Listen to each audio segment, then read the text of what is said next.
So you don't question the fact of a cover-up. You believe that factions, at least, of our government know. One young man asked me, he said, Leo, do you think there's a cover-up? And I said, yes, I think there's evidence for a cover-up at the ET level. I think there's evidence for cover-up at the governmental level. But I said, I know damn well there's a cover-up at the personal level. And he looked at me kind of strangely because he just got through telling me, Leo, don't tell anybody about my sighting. So I said, if we don't talk about our personal sightings, then how can we expect people in governmental circles to talk about what they know? So I know a lot of people want it to come from the top down, but I think the push is from the bottom up. I think as we, as a humanity, become more and more aware, then we will almost automatically give encouragement to the authorities to release information. Academically, just toying with the idea for a moment, if there is a cover-up, let us assume for the sake of this discussion there is, do you think that it is a widespread piece of information within our government or tightly held, even from presidents? What do you think about that? I don't know myself, but the people I trust who are closer to the compartmentalization claim that it's much more like a shadow government or much more like... you lean toward that? A para-governmental group. I think so because it seems as if there are many people who are astronauts, who are governmental officials, and who seem to be honest persons, and they say they don't have this kind of information. And yet, obviously, if anybody were to study and talk with people who have had sightings and read the material like Dan Sherman's book or Stone's book or Corso or Andrews, there are so many ex-military people who seem to have information that they are beginning to release. Dr. Michael Wolff, others. There's just a whole batch of information that if people would sit down and read the government documents themselves or the earlier military documents, they'd say, well, of course. Earlier, 1949, Project Grudge, Project Blue Book, all kinds of information from government sources indicate the cover-up. And so some people are saying the cover-up and the uncover-up is going on simultaneously. I've been very fortunate in having interviewed several U.S. astronauts, those who went to the moon, some who did not. And I'm here. I want to compare notes with you here for a second. I have talked, and for this reason I'm not going to name them. I've talked to some of these men off the air and privately.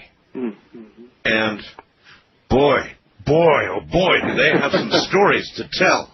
Yes. But when you get these same men on the air and you say, did you, while you were, on the moon or circling the Earth, did you ever see anything of an unusual sort?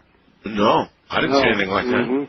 Yeah, on camera, Major and then later General Cooper has talked about his sightings, and Mitchell has talked about not his own personal sightings, but what he's heard from other people. So there are some astronauts who have been open about it, and others who have not. But the stories they'll tell you off the air. Oh my! That's different. Yes, I remember one time an Air Force officer talked with me about UFO business, and he said, what would you say if I told you that I was on such and such a plane and such an altitude and a certain time, and this craft paced me? I said, that's fascinating. And I said, have you publicized this? He said, no, and I never will. And if you say that I told you that happened to me, I'd deny it. Deny it, yeah. And so this is the kind of experience that any UFO investigator will have over and over, which shows that both the phenomenon is occurring, but also the phenomenon covers its tracks. All right, well, you're a professor in counseling psychology. That's where your PhD is, so let me ask you this. If there was general knowledge, Professor, about our astronauts, by our astronauts, that indeed these things that we see on occasional shuttle mission video and so forth and so on, these things really are going on, and they all know it, and they can't talk about it.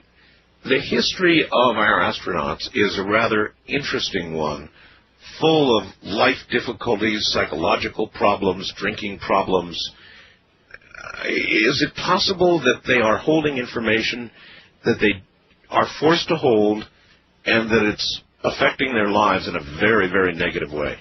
I would think so, yes. That seems to be true of anybody who has a dark secret, whether it's of the UFOs or anything else. I would agree with the view that sooner or later the attempt to cover up information results in difficulty for the individual and also represents what sociologists would see as moral or problems of the kind of morality as well as the sense of morale within a society. And that's where I think that the last few years, the Cold War difficulties, I think, is an indication that we all as a society know underneath that ETs are here, but we are reluctant to let ourselves consciously be aware of it, and I think that's one reason why we experience some of the social difficulties. Even Neil Armstrong, who seems quite well grounded at a Christmas party at the White House, made some really intriguing statements that were obviously designed to try and get you to look between the lines while still staying over on the safe side of not really blowing it. Just sort of intriguing, you ought to read between the lines of what I'm saying here, folks, kind of statement. Right.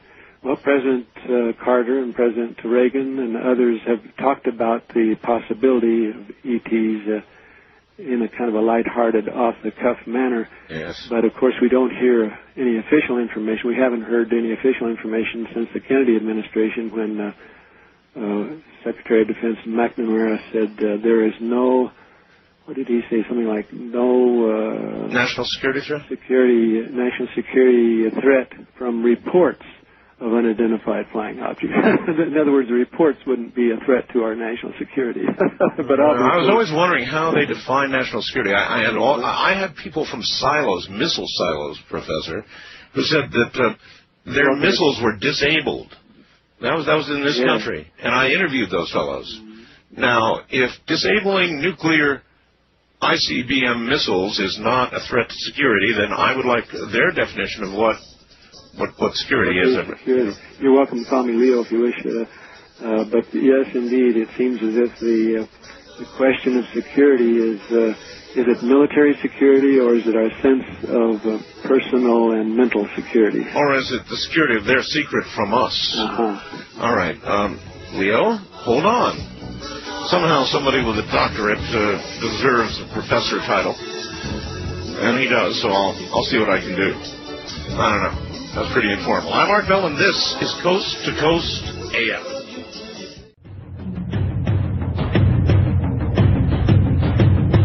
Good morning. Professor Leo Sprinkle is here.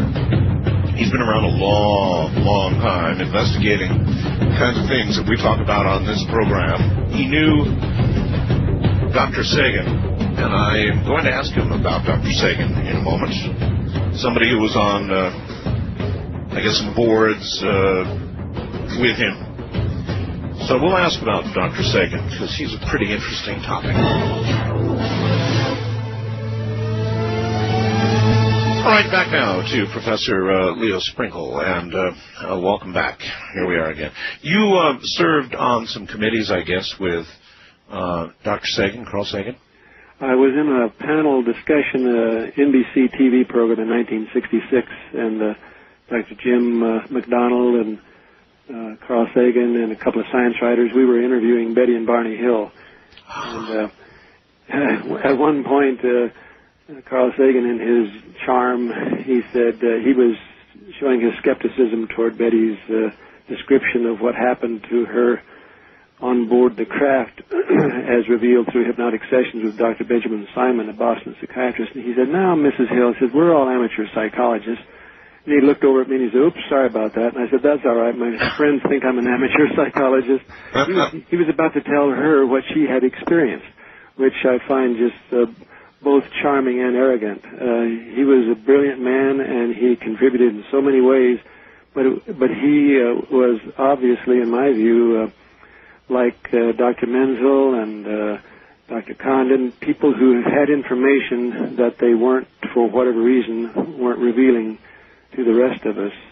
Did you have any private conversations that would confirm that for you with him? No, we talked briefly as we were in makeup before the show, but it was more about the program and about things that were going on. Sure. But I know from people who knew him personally. I worked with one woman who's a UFO contactee who later worked with him as a graduate student, and the impression I had, although I can't confirm it, was that he knew more than he was talking about in terms of ET presence.